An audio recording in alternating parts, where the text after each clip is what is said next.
On today's special crossover edition of Locked On Blackhawks and Locked On Wild, what is Chicago looking to do to take a step up in year two of the Connor Bedard experience? And will a quiet offseason doom the Minnesota Wild from making the postseason? Plus, which contract would you rather have, Alex Vlasic or Brock Faber?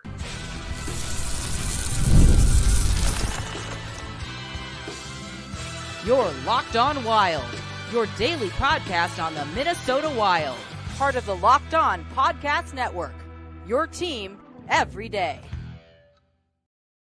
What's up? Welcome into a special crossover edition of Locked On Wild and Locked On Blackhawks, part of the Locked On Podcast Network. We are your team every day, and we thank you for making both Locked On Wild and Locked On Blackhawks your first listen each and every day. Make sure to hit those like buttons on YouTube and subscribe on your favorite audio platforms so you don't miss out on any new episodes throughout the week.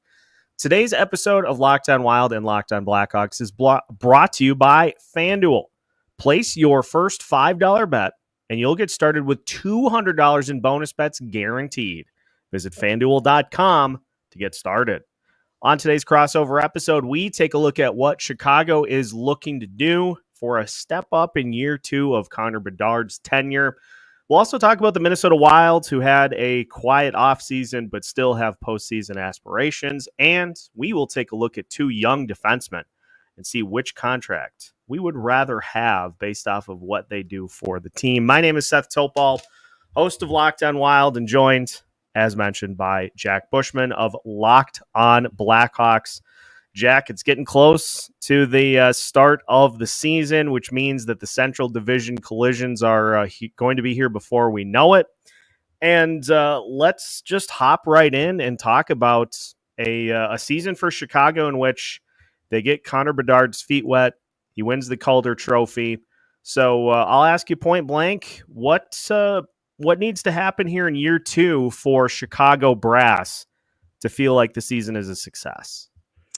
Yeah, it's a very good question. Before I get into that, though, Seth, just want to say thank you for having me on the show. Always fun when we get together for a chat. It has been long overdue, and hoping that this rivalry that has kind of been extinguished these last few years as the Blackhawks have been bottom feeding will really start to pick back up, because it's one of those that I have really missed. But to answer your question, buddy, it's going to take a good effort from the Blackhawks as a team, but in order to do that, they really filled out the rest of this roster compared to what we saw last year. I mean, it really is night and day. And now what's going to be weird, Seth, is the Blackhawks are actually one of the older rosters in the NHL, despite being part of this rebuild. Yes, I know, but you got to look at the guys that they brought in. Teuvo Teravainen, who's 30 years old now, which for some of us Blackhawks fans is real hard to believe. And I know making a lot of us feel a lot older as well. But bringing in Tyler Bertuzzi, another guy who's got a lot of NHL experience under his belt. And then even Craig Smith, Pat Maroon, and then on the back end, Alec Martinez and TJ Brody. So there are a lot new faces, and a lot of them are veterans. And that was done with purpose to make this team from top to bottom better, because it's time in the rebuild for the Blackhawks to take that next step. Since Kyle Davidson has taken over, which was in early 2021, I believe it was actually in March when he fully got the interim label removed from his tag, but he was really tasked with just having to re-piece this Blackhawks from this Blackhawks organization from the ground up, basically. And that meant, trading away Alex DeBrincat and Kirby Dach in order to take on draft picks. And that's really what has been the name of the game for the Blackhawks the last few seasons: stockpiling draft picks, taking on draft capital and future assets to make this team better down the road. And part of that, unfortunately, is being at the bottom of the standings for a few years, and that's where the Blackhawks have been. But it really felt like after last year, it felt like there was kind of a vibe around this team where it felt like the organization realized they were starting to test the fans' patience a little bit. And it's time for this team to get better. Maybe not necessarily playoff contention or being in the conversation for that or anything, but just take a step in the right direction. Don't be in the bottom three, bottom five of the league. So they made sure to bring in veterans to not only make this team much better and much deeper from top to bottom, but also support some of the young guys who are starting to step on the scene. Obviously, Connor Bedard is the one that everyone knows, but Kevin Korchinski was a 7th overall pick a couple of years ago in the NHL last year. Frank Nazar, a kid that people have a lot of high hopes for, and so on and so forth. And that's going to be the name of the game for these next few years for the Blackhawks, is just more and more of these prospects that David Sid has drafted have started to arrive, and having the right veterans around to kind of guide them onto the scene. The veterans who are brought in aren't really future puzzle pieces of the Blackhawks, but they are going to be so important in kind of guiding these guys who we do think are going to be puzzle pieces in the right direction, showing them the ropes. A guy like Nick Foligno, who was just recently named captain. So all of these additions were done with a purpose, Seth, and that's to make this team better this season. And there's been an intensity around Blackhawks training camp. They've been scrimmaging every day to open things up since they started on Thursday morning. So there's kind of that buzz around this team that, hey, it starts from day one. We got to take that next step, but we got to do it together, and it starts at the top, and that's what I love about the message that's been sent. Whether you're an established NHLer or you're a fringe bubble guy trying to make this team out of camp, you got to fight for your job day in and day out, and sending that message, bringing that intensity, giving that vibe from the get-go is really how I think you set the tone that it's time to turn a new leaf. So I really like what I've seen out of Blackhawks training camp so far. I like the veteran additions that we've seen in the offseason, and now it's time to just put them in the right places, and hopefully things start to mesh from there. From the Bedard perspective specifically, is there anything you're looking for from him to see maybe that wasn't in the arsenal last year, or is it just with any of those young players, is it just more of the same and just kind of, just adding little pieces to the game as you go, as you continue to climb that ladder? Yeah, it is kind of more so the latter than the former there, Seth, as boring and as cliche of an answer as that is. But it is just about getting more experience, and some of the guys that have been brought in this offseason, like a Teravainen, a Bertuzzi, or even Taylor Hall coming off of a torn ACL last year. He only played 11 games with the Blackhawks, right? It's just getting comfortable with those guys and taking that next step now that there is more, well-rounded and offensive-minded pieces alongside him, more competent players, I will say, that actually play the style of game that he can play. It's just about gelling with those guys, taking that next step. I would just say the biggest thing in particular is probably working on his defensive game in the faceoffs. I mean, that usually is kind of an area of struggle for 18-year-olds who come into the NHL right away and going up against grown men at the dot. But that was an area that Connor Bedard really did struggle at last year, so much so that when Nick Foligno was brought up to the top line as someone who's really been a winger in the latter stages of his career, he was taking the majority of the faceoffs, and then there was nothing really all too great and high and mighty about Bedard's defensive analytics last year. We know what he can do offensively, but he is still going to have to be, capable on the defensive side of things too, with the amount of minutes that he's going to have on the ice for the future. So those are kind of the things that I'm looking at in particular, but all in all, it is kind of just taking those next strides, taking, piece by piece, and just getting better day in and day out, as cliche as that is. I just want to say I can't imagine, and this is probably why I don't play professional hockey. I can't imagine at Bedard's age stepping into the faceoff circle and looking across from you and being like, "Oh my gosh, Nathan MacKinnon." Like, day one, there's my idol, Sidney Crosby, opening game of the year. But that's what's so incredible about Connor Bedard is he gets put in these situations at such a young age. He has the media frenzy, interviews, commercials, all this stuff, right? Everyone wants a piece of him, but somehow he was able to keep a good head on his shoulders. He didn't make any media missteps or get frustrated at times. He was, open and acted, like he was just a wide-eyed 18-year-old, happy to be in that situation, even though I'm sure it was a lot, and I'm sure he didn't want to do it day in and day out. And then, of course, there were the reports that I'm not going to get into on here, but what the internet can do and how sour that must have made an 18-year-old kid feel, right? But he handled all of that marvelously and didn't let it impact his game on the ice. And he's just such a great kid. He's a, as good of a player as he is, he's an even better person. And guys just kind of cling to him, even though he's a little soft-spoken for his age. It feels like just because of his greatness and his aura around him, guys are going to follow his lead eventually. So on the ice, off the ice, it was a smashing A+ out of Connor Bedard last year. I'm afraid to admit you guys probably have your next core piece. It pains me to admit that, but you probably do. Most certainly keeping our fingers crossed that it's going to be another long run of a great here in Chicago at the forefront. I hope not. We'll see what happens, though. We go from a team that had a very busy offseason to a team that did not. And I'll put myself in the questions chair, and Jack is going to pick my brain as to what Minnesota did this offseason, where they are hoping to get to. We'll talk about all of that and more as we continue today's episode of Locked On Wild and Locked On Blackhawks after this. Today's episode of Locked On Wild and Locked On Blackhawks is brought to you by FanDuel. Hey, NFL fans, you can start the season with a big return on FanDuel, America's #1 sportsbook. So when you get a hunch in the middle of the game, you can check out the latest stats, view live play-by-play, and so much more on the same page where you can place your bets. No more sitting at the computer like me with my fantasy rosters, having 9 different tabs going while I've got the 3 different tabs watching 4 different games at the same time. FanDuel can help you streamline all of that into one easy location. Plus, get this. You will get started with $200 in bonus bets guaranteed when you place your first $5 bet. Doesn't even need to be a winner. Just throw $5 down on the New York Giants to lose to whoever they're playing in a particular week, or for Sam Darnold to just continue to throw touchdowns. FanDuel can help you with all of your betting needs. And as mentioned, $200 in bonus bets guaranteed when you place your first $5 bet. Head to FanDuel.com today. FanDuel, America's #1 sportsbook.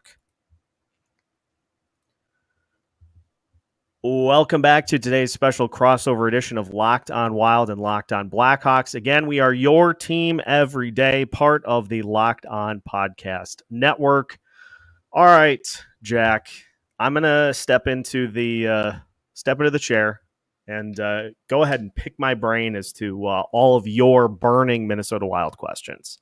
Yeah, I guess the first question I have before we get into any particular players or expectations for individuals or anything, I just kind of want to know, what are the vibes around this Minnesota Wild team following what I'm sure was a disappointing year, not making the playoffs, and then as you've alluded to already on the show, not the most involved offseason, not a whole lot of moves made by Minnesota as a result of just kind of being handcuffed a little bit. So I'm just curious, what is kind of the level of excitement around this team, or what would you say are fair expectations for Minnesota going into this year? It's a fantastic question because each fan base has, you have the side of the coin that tends to be more optimistic, side of the coin that tends to be more pessimistic. I myself have free-flowed between the two seamlessly at points. But it is interesting because you look at the team last year that just was ravaged by injuries. But I think over the last couple of seasons, there were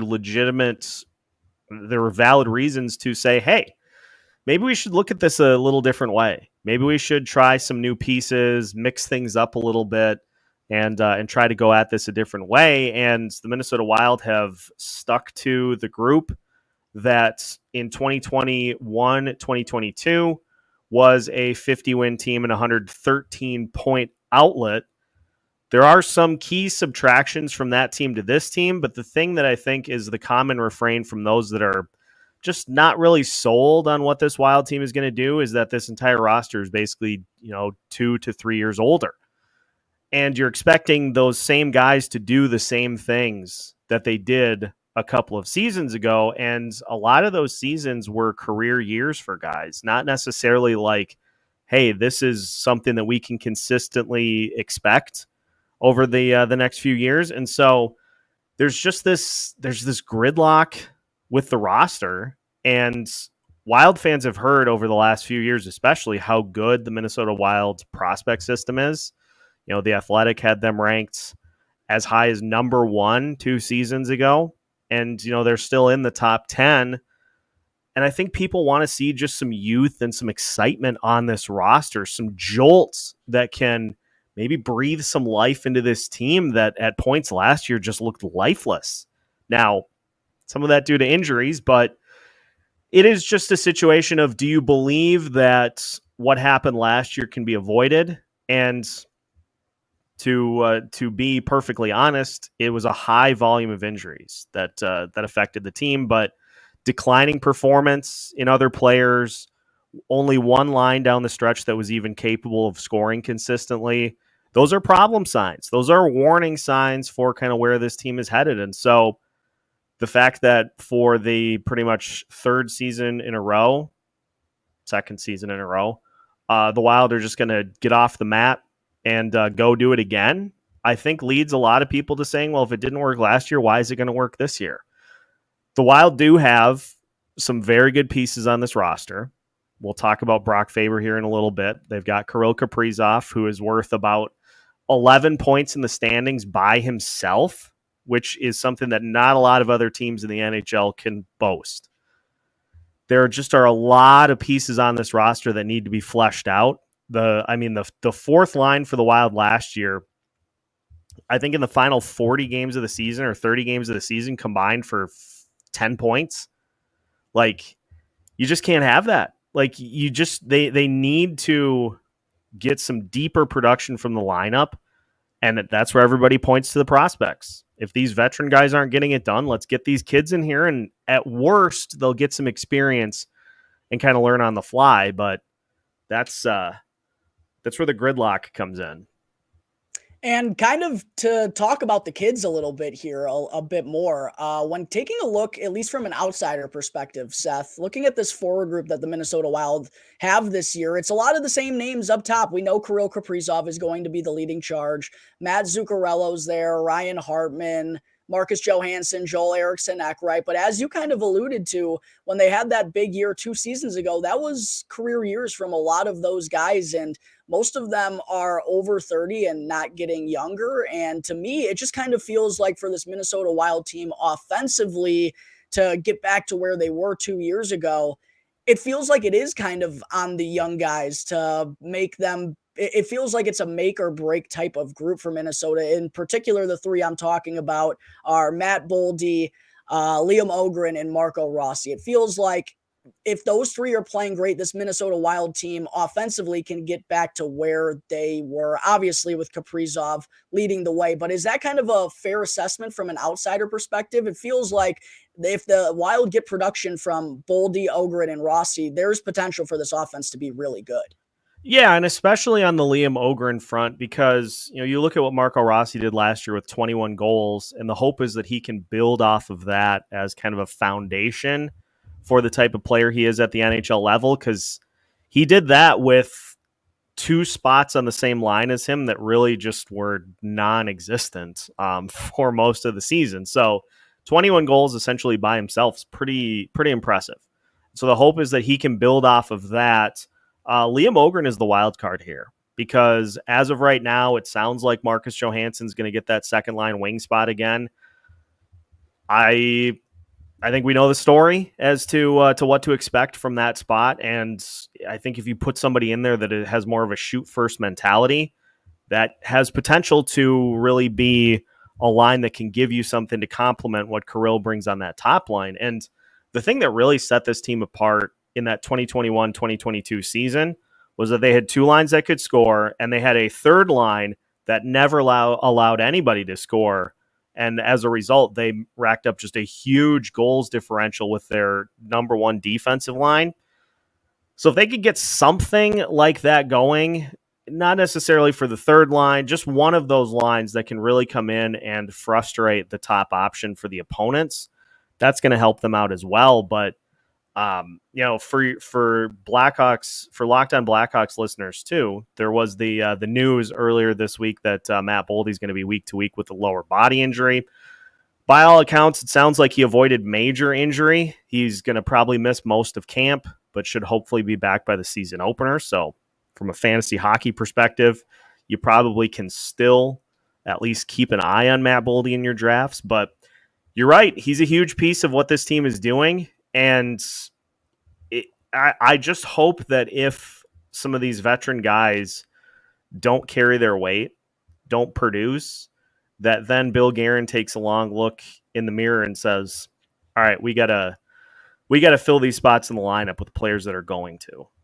And then on the defensive side of things, Seth, getting Jared Spurgeon back is obviously going to be huge. And it feels like Minnesota, from my side of things, it feels like I would feel pretty confident about their blue line going into this year as far as bouncing back and putting up a better performance than they did last year because spoiler alert, we have already recorded the Central Division Roundtable. I don't mean to bury the lead on what's coming there, but I know one of the things that you alluded to there, and I'm sure your listeners from Locked On Wild have heard this time and time again throughout the offseason, but the penalty kill, and defensively, it wasn't what it needed to be. So kind of talk to me about your thoughts on this blue line of getting Jared Spurgeon back, and then obviously Faber another year under his belt. Middleton's there as well with Jonas Brodin. What do you feel about this defense this year? Because to me, on paper, it looks rather solid.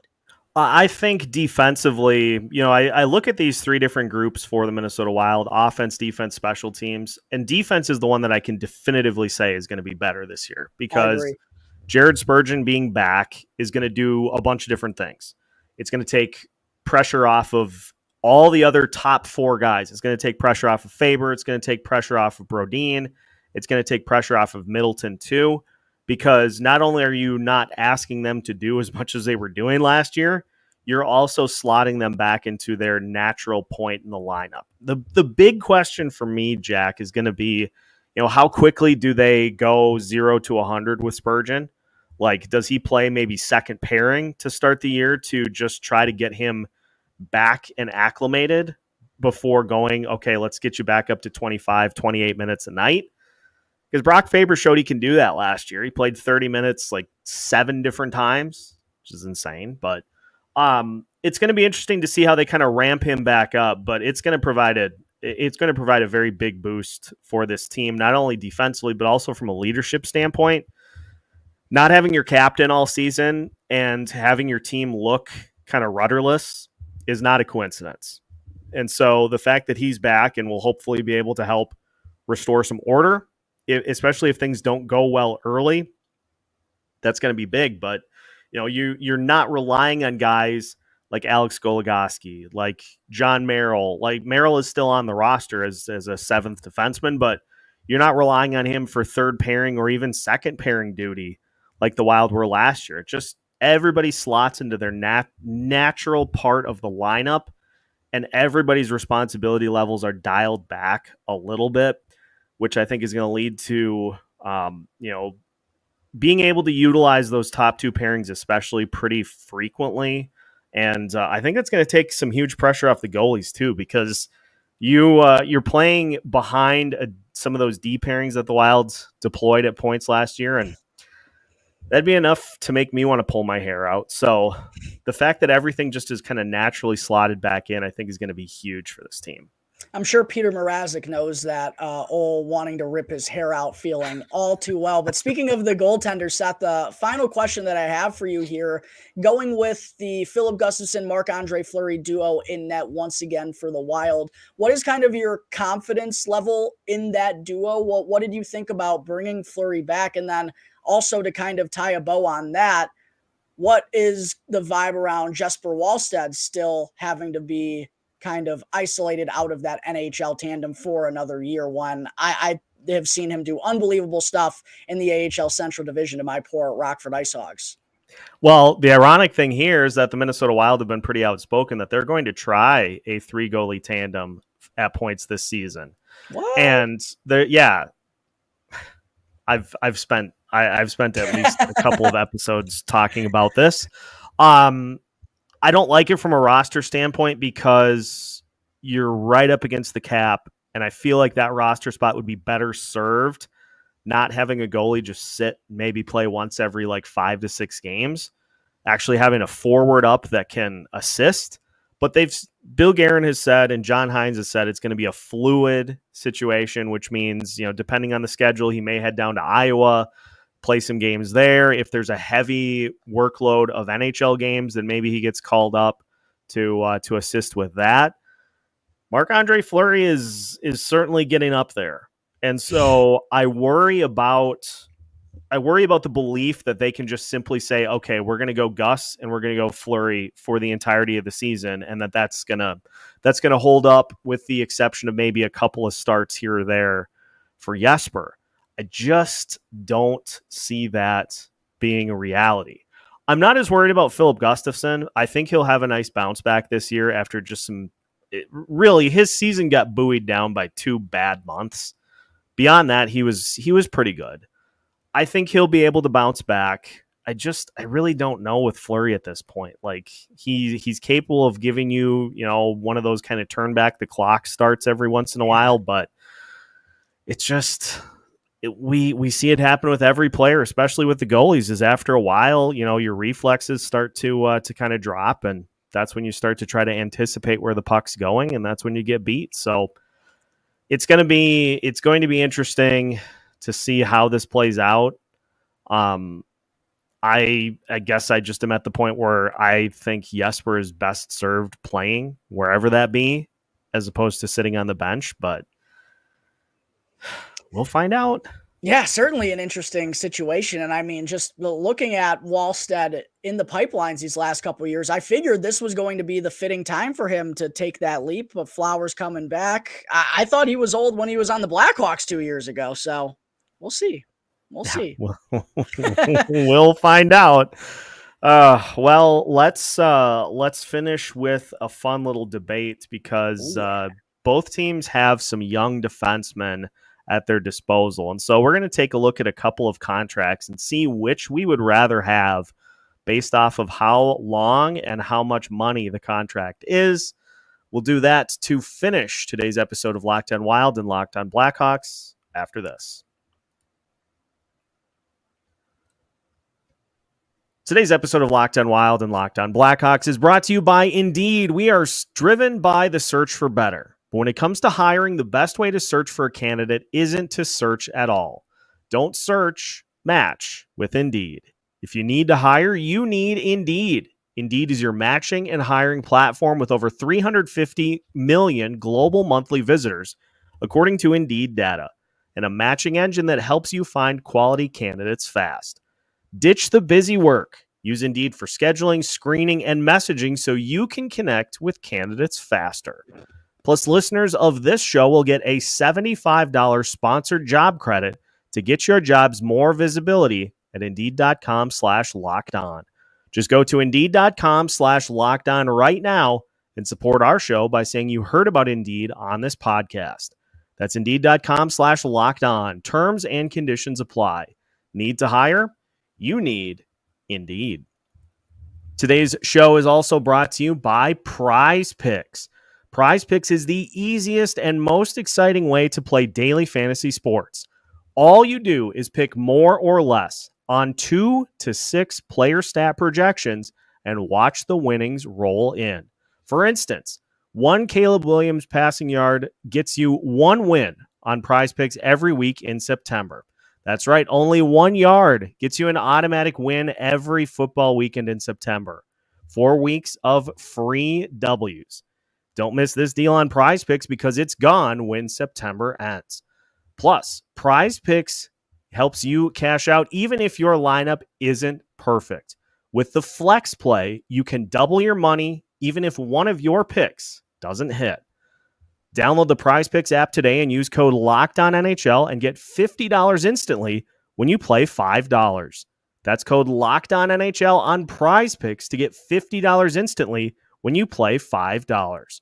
You don't even need to win to receive the $50 bonus. It is guaranteed. That is Prize Picks. Run your game. Final segment of today's special crossover edition of Locked On Wild and Locked On Blackhawks. Make sure to subscribe to both shows so you don't miss out because the season's going to be here in like 2.5 weeks. You're going to miss out if you don't subscribe because we've got you covered every step of the way. All right. We got a little debate to finish off the show here today. Jack, a couple of young defensemen that Chicago has on their roster. One currently signed, that is Alex Vlasic, signed until 2030, $4.6 million per season. Another that will be eligible for a long-term deal coming up is Kevin Korchinski. We'll talk about him a little bit here as well. And so I ask you, between Alex Vlasic and Kevin Korchinski, would you rather have what Vlasic is signed for, what Korchinski will sign for, or what Brock Faber is signed for right now at a clean, cool $8 million per? Very, very interesting question. And I think for the Kevin Korchinski case, it's hard to put him in the mix here when we just don't know what he's going to do this season yet. And quite honestly, Seth, I wouldn't be surprised if he spent a majority of the year down with the Rockford Ice Hogs in the AHL, because he wasn't eligible for that level last year coming from Canada in the junior system. And had he have been, he most certainly would have spent time at the AHL level. So I don't think he's quite honestly going to be breaking the bank like Brock Faber did, or even it would probably take a big third year for him to command as much as Alex Vlasic got on this most recent deal, just because their situations have been so different.